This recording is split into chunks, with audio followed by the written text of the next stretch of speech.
আসসালামু আলাইকুম রহমতুল্লাহি ওয়া বারাকাতুহু। আশা করি আপনারা আল্লাহর রহমতে সকলে ভালো আছেন।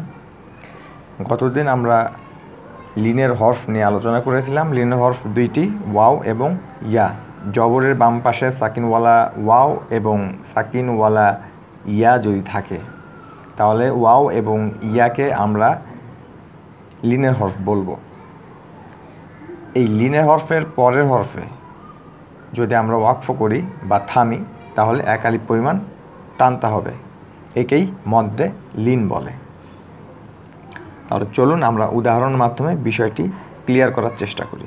এখানে জবরের বাম পাশে সাকিনওয়ালা ওয়াও আছে, মানে লিনের হরফ, এবং লিনের হরফের পরের হরফ এখানে ফা আছে, আমরা এখানে ওয়াকফ করব। তাহলে মদ্দে লিন হবে এবং এক আলিফ পরিমাণ আমরা টেনে পড়ব। খ ওয়াও জবর খৌ, ফা দুই জের ফিন, খৌ ফিন। আমরা যদি ওয়াকফ না করি তাহলে এরকম উচ্চারণ হবে খৌফিন, কিন্তু আমরা যদি ওয়াকফ করি তাহলে এরকম হবে খৌফ খৌফ। খ ইয়া জবর খই, র দুই জের রিন, খয়রিন খয়র খয়র। নুন ওয়াও জবর নাও, মিম দুই জের মিন, নাও মিন নাউম নাউম। কফ পেশ উ, রয়া জবর রয়, উরয়। এখানে জবরের বাম পাশে সাকিনওয়ালা ইয়া আছে, মানে লিনের হরফ। লিনের হরফের পরে হরফ ওয়াকফ হইলে মদ্দে লিন এক আলিফ পরিমাণ টানতে হবে।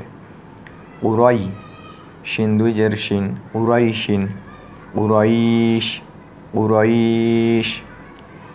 মিম ওয়াও জবর মাউ, তা দুই জের তিন, মাউতিন মাউত মাউত।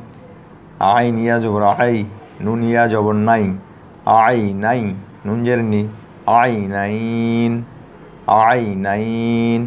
এখানে জবরের বাম পাশে সাকিনওয়ালা ইয়া, এটা লিনের হরফ, আর লিনের হরফের পরের হরফে মানে নুনে আমরা ওয়াকফ করছি, মানে মদ্দে লিন এক আলিফ পরিমাণ টেনে পড়তে হবে। I nine I nine. লাম ইয়া জবর লাই, লাম দুই জের লিন, লাই লিন লাইল লাইল। ওয়াও সদ জবর ওয়াস, সদ ইয়া জবর সয়, ওয়াস সয়, ফাজের ফি, ওয়াস সয়ফি ওয়াস সয়ফ ওয়াস সয়ফ।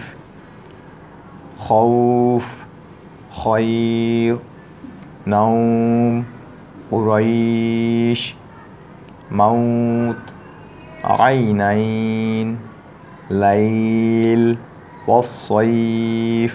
তাহলে আমরা মদ্দে লিনের পরিচয়টা জানলাম। আগামীতে আমরা মদ্দে আরজি নিয়ে আলোচনা করবো ইনশাআল্লাহ।